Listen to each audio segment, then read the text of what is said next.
Em uma entrevista, Robert Kiyosaki foi surpreendido com uma pergunta onde ele deveria imaginar a seguinte situação: você acorda amanhã de manhã e você está na rua, e você não tem nada.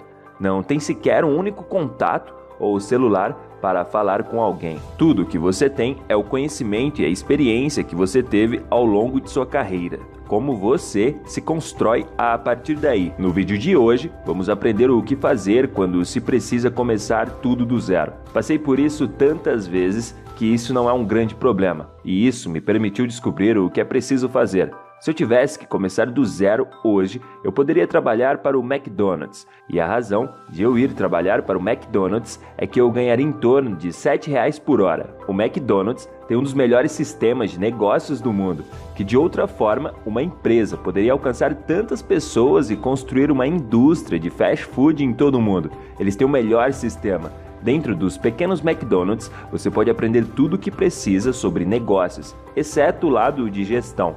Então, eu só vou trabalhar no McDonald's para aprender ainda mais. Eu vejo a vida como um aprendizado e estou constantemente aprendendo. Eu leio constantemente. Eu passo boa parte do meu tempo com empreendedores que buscam crescer. Eu não gasto meu tempo com pessoas que reclamam da economia. Então, nada mudaria se eu acordasse e tivesse apenas conhecimento e experiência. Eu simplesmente voltaria a ser um empresário. Quando as pessoas dizem para outras que está tudo bem viver abaixo de suas possibilidades, isso destrói o espírito empreendedor delas. É como dizer a alguém que quer perder peso para que ela faça uma greve de fome. Isso não a tornará mais saudável, e sim a prejudicará. Eu busco a educação financeira. É por isso que leio livros, porque esse é o meu maior ativo. Quero alimentar meu cérebro para expandir meus recursos, sem me endividar e sem começar a perder. Mas dizer a alguém para viver abaixo de suas possibilidades é quase desumano. Nunca me senti bem fazendo isso, vivendo abaixo de minhas possibilidades.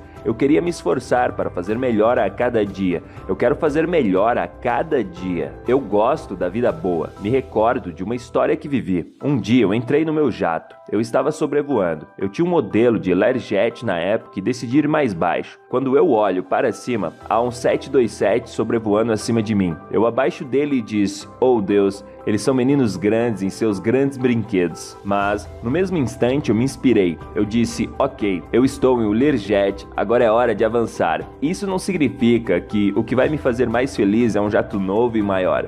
O que vai me fazer mais feliz é querer melhorar, querer ser mais inteligente para fazer o melhor. Eu sou muito tímido. Um dia, quando decidi seguir os passos de meu pai rico, eu disse a ele que queria ser um empresário. Ele me disse que eu tinha um problema. Eu perguntei qual era. Ele me disse: "Você é tímido."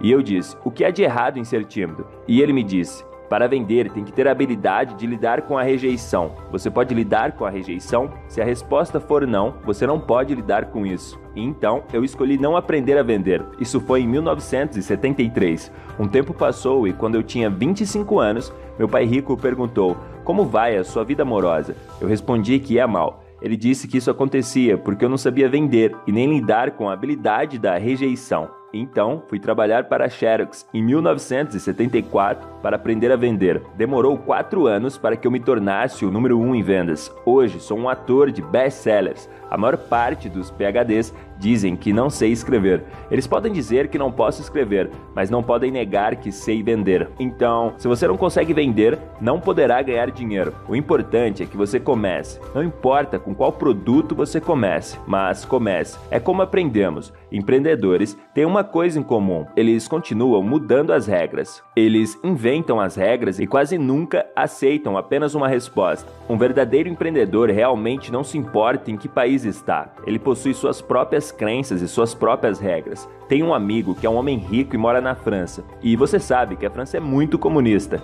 Ele começou a comprar vinhos em Napa e em Sonoma. E então, ele foi ao governo francês e disse que o vinho era dele e que ele queria mandar esses vinhos para a Califórnia. E o governo disse a ele que ele não poderia fazer isso por conta dos tamanhos dos barris.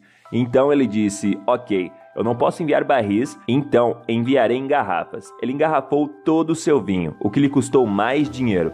mas ele ainda descobriu como fazer e agora ele tem o vinho dele não apenas na Califórnia, mas em outros lugares. O governo francês está confuso porque ele não quebrou nenhuma regra. Assim, eu repito que ser um empreendedor é ter uma mentalidade em conjunto de habilidades e regras. Dependendo se você é um funcionário ou uma pequena empresa, as regras são diferentes.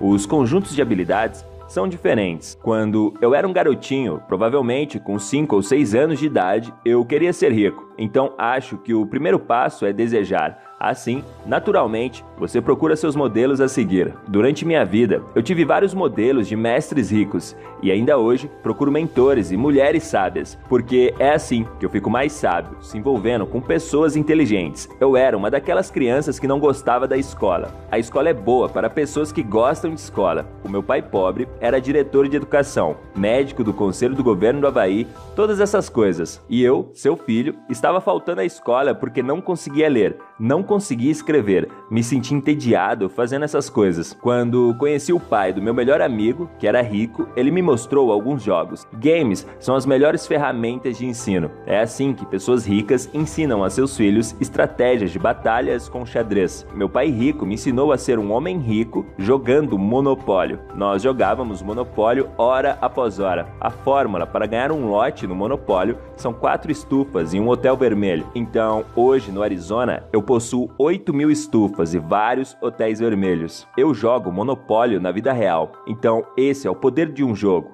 O jogo me atrai mentalmente, fisicamente e espiritualmente. Fisicamente, porque na verdade eu tenho que mover as coisas para que elas aconteçam. Emocionalmente, porque quando alguém me abate eu levanto mais ativo. E espiritualmente, porque é o espírito que fornece o desejo de vencer. Então, quando olhar para os negócios, será o mesmo olhar de quando você olha para um jogo. Você precisa ter uma equipe e grandes líderes. O problema com a maioria dos empresários é que eles são autônomos, então pediram demissão de seus antigos empregos. Nos Estados Unidos, hoje, alguns estudos apontam que há 28 milhões de proprietários de pequenas empresas. 24 milhões são classificados como não empregadores. Eles são uma equipe de um homem. Construir e gerir uma empresa sozinho é o que os empreendedores mais fazem, porque é isso que eles são ensinados a fazer na escola, ser um indivíduo reservado. Sendo cara comunicativo na escola, tive muito sucesso, porque cooperei na hora das provas. Mas na escola, colaborar com os colegas na hora da prova é chamado de trapaça. No mundo real, os caras com a melhor equipe vencem.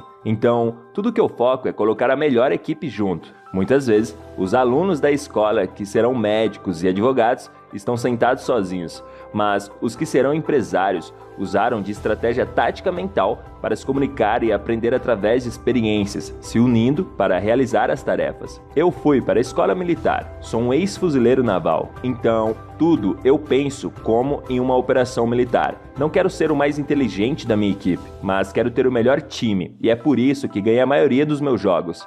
Ainda me lembro claramente do meu último contra-cheque, que foi um dos piores e melhores dias da minha vida, que estive no Porto Rico. Eu estava trabalhando para a Xerox e meu chefe me deu meu último cheque de bônus. Não era um cheque de pagamento, eu acho que era cerca de $30.000 tributáveis. O único problema é que ainda precisaria descontar dele os impostos. Eu recebi esse cheque e eu estava animado, mas também estava chateado.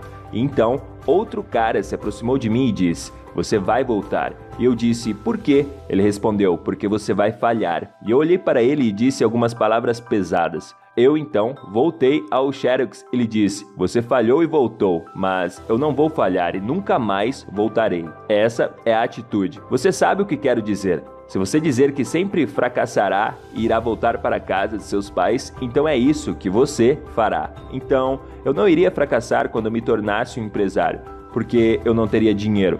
Eu não tive dinheiro por anos, mas é por isso que meu pai rico me ensinou: quando você não tiver dinheiro, você ficará com mais fome. E a partir daí, o que você será? Será um teste de seu caráter.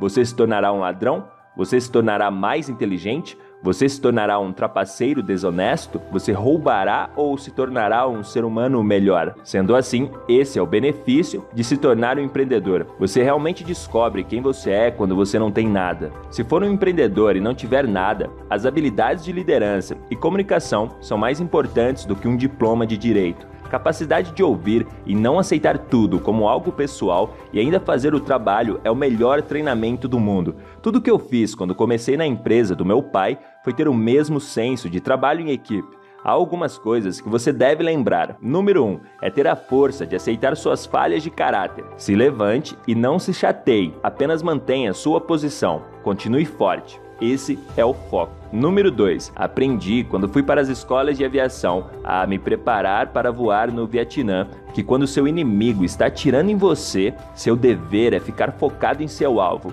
Isso é a representação da riqueza absoluta.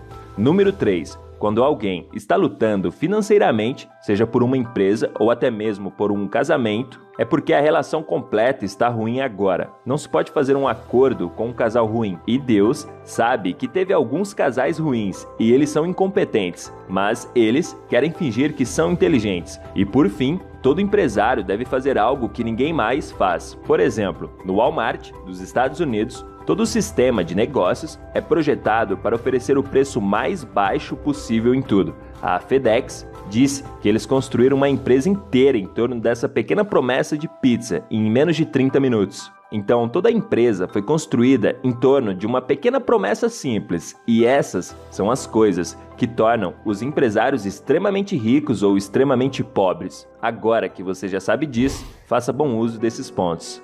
Se você gostou desse vídeo, comente, compartilhe e crie. Comente aqui abaixo qual foi a parte mais interessante que você achou. Compartilhe esse vídeo com o seu amigo ou amiga e nos ajude a ajudar o maior número de pessoas possíveis. E crie algo maravilhoso com a vida que Deus já lhe deu. Sucesso sempre, vou ficando por aqui e até a próxima.